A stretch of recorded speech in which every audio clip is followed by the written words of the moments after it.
In the past couple of weeks, 2 podcast interviews have been so interesting.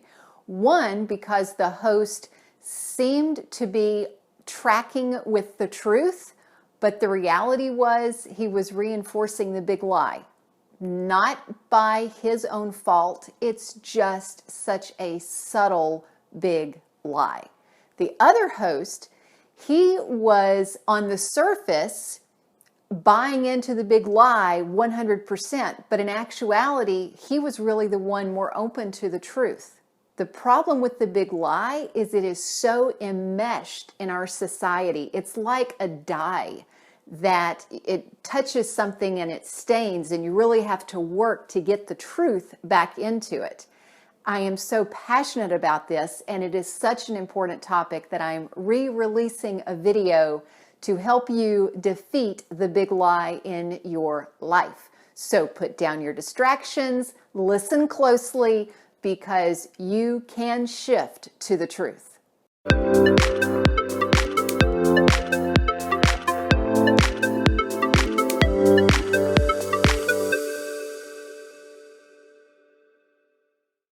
Welcome. This is Sheri Traxler with Nourish Life, author of Go Forward, 28 Days to Eat, Move, and Enjoy Life God's Way. And I am so excited about our talk today because we're going to be talking about the number one issue that wrecks your path to health and wellness. The number one thing that keeps you from getting results. And at the end, I'll talk about 6 signs that you may be dealing with this issue. The question that I get consistently is, I am tired of trying what doesn't work. How do I get results? You buy the latest diet book that your friends swear by, but of course 3 months before they swore by a different book. Or you join yet another gym that you know that you're going to go to starting on Monday, or you download a new fitness app or a new exercise video, or a new meditation app, or a new stress management app, or whatever it is, and somehow it just sits there and doesn't work. Why is that? What will get you results? Now, before I dive into the answer to that, I want to tell you that my answer goes against mainstream media. It goes against all of the gurus out there. It goes against what a lot of family and friends say. It even goes against what my mother taught me, and that was a hard pill to swallow, of letting that go. But the answer is find your path. And by find your path, I mean your path that fits your values, your lifestyle, your priorities, your preferences, what you like, your body, how your body responds to things. Because no program, no gadget, no gimmick, no book, no method, nothing is going to work if it doesn't fit you. The good news is when you find your path is going to give you greater energy. It's going to give you freedom in your time as well as in your thoughts. It's going to give you peace in your thoughts. It's going to give you the ability to thrive in every area of your life. And at the end, I will be mentioning a Thrive program, Thrive series new course that I have to help you with that. And also at the end, I'm going to be talking about 6 signs that you may be having an issue that's keeping you from finding your path. This is so critical for us to walk through. And that issue is something that I dealt with for years. I suffered for over 25 years because of this issue. And it is hard to give up, but it is critical to give up. And I'm going to go ahead and let you know, no, I'm not. I'm going to tell you a little bit of my story, and then I'll reveal to you what this big thing is that keeps us from finding our path. Whenever I was 9 years old, I began on the wrong path. I began dealing with this issue. And it was when I bought my first fitness magazine. And that fitness magazine became my guru. It began to tell me how to exercise and how to eat.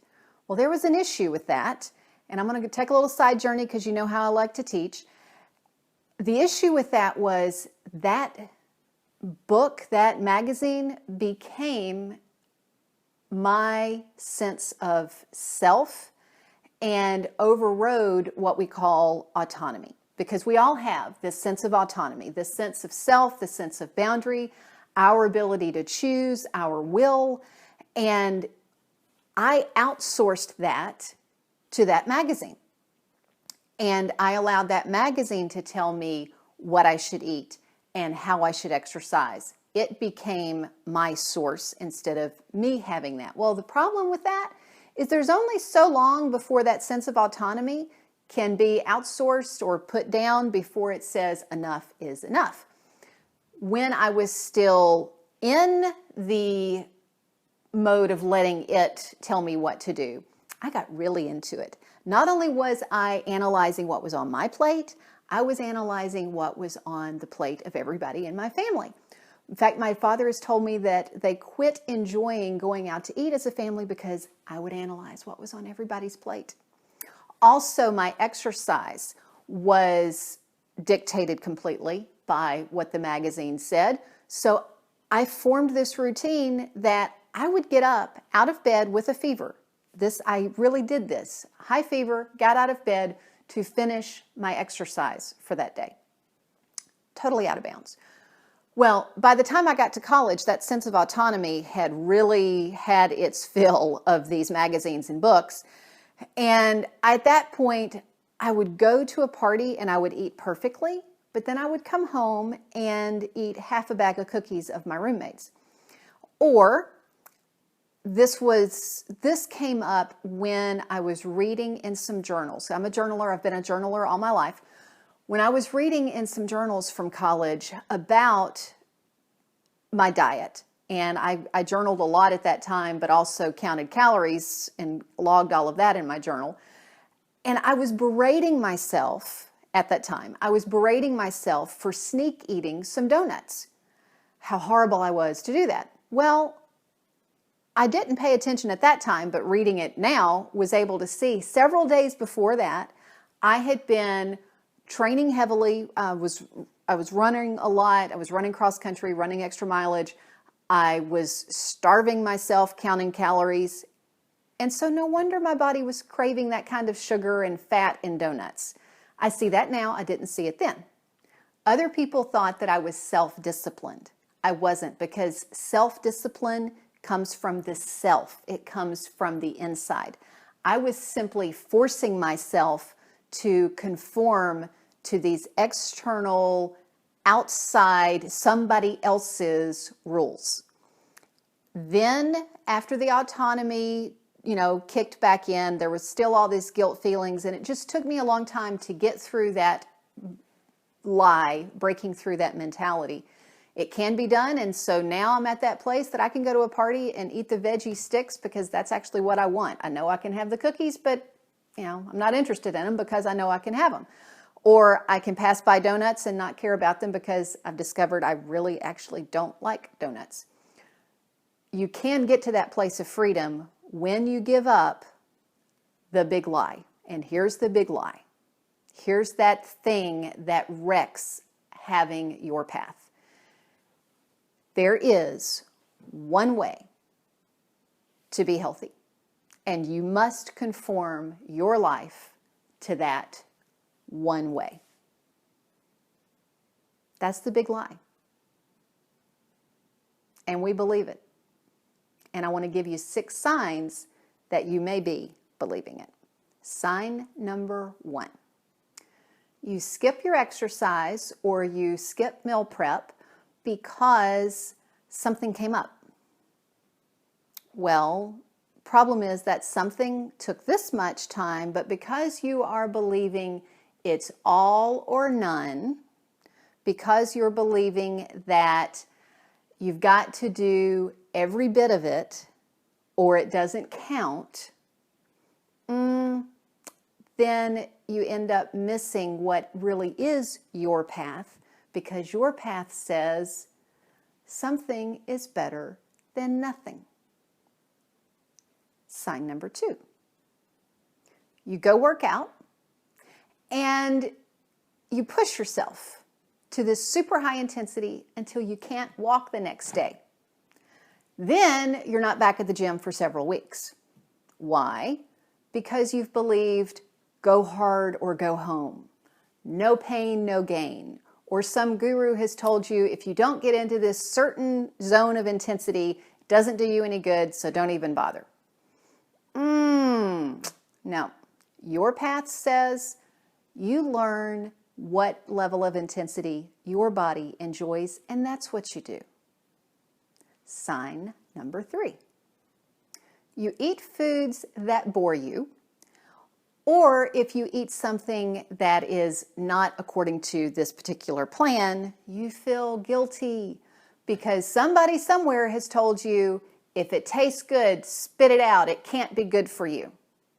Your path, though, is listening to your body, listening to true pleasure, not false pleasure, and savoring quality. Sign number 4. If you don't exercise for a certain amount of time, it's not going to do you any good. So you skip the exercise. Your path, you know the research, because we've talked about it, that, some days I'm going to go get a workout in, and some days I'm going to pay attention to my step counting app and accumulate my exercise, because you know the research. Step number 5. This one gets me riled up, probably because it's the version that I believed of this life for so long. So this blank, you fill in the blank diet, must be the one because so-and-so celebrity or so-and-so book or guru last year, this is what worked for them. Oh, but no. This fill in the blank diet must be the one that works because it worked for so-and-so this year and it's the latest. Yeah, and then the caveat to that too is if you are not experiencing results on these, you must be cheating.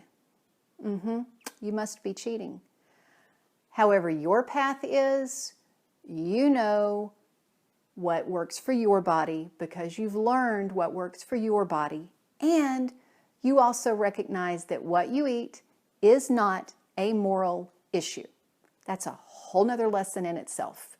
What you eat is not a moral issue. So let's go on to sign number 6. You avoid going to a party or trying an adventure or trying a class at the gym or fill in the blank something because you have to contort yourself into a pretzel the same way that the person beside you is doing at their same level. Or you've got to run a certain pace or lift a certain amount of weight or look a certain way.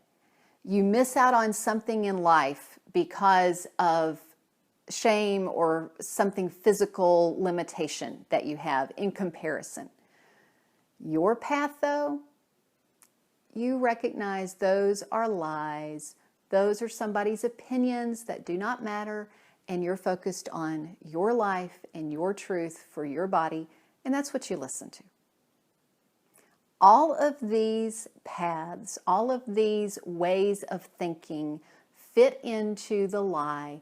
There is one way, and you must conform your life to that one way. Now, when you find your path, it's not that it's going to be random. It's going to be based on principles that work, but it's going to be adapting those principles to your lifestyle and your path. That big lie, it creates struggle instead of ease. It creates confined thinking instead of freedom. It's complicated, not simple, and it pushes you further and further and further away from success. If you are going to get results, you're going to have to find your path. And to stay on your path, you have to reject this big lie. You have to reject the hype and the lies, no matter how glittery and glorious and glamorous they sound. You have to know that they're lies and they are not for you. And I get it. It's hard rejecting that big lie because it comes at us. It took me years to get out of believing those big lies. But the flip of that is even harder. It's continuing to try the next big thing, try to fit your life around it, and then failing, and then feeling guilty, and then feeling defeated, and then getting your hopes back up and trying the next big thing. It doesn't work. It's a lie. That's why learning to find your path to help you thrive in life is the most amazing gift that you can ever give to yourself. And I'm so excited to have a new course to help you with that. And I've got a link so that you can get more details on it. For now, what I want you to do is in the comments, talk about the lies that you've believed. Which of those 6 signs have you believed, have you fallen in the trap of, or more than one like I did? And also, really important, is what's the one step you can do today to start rejecting the big lie. Thanks so much for watching.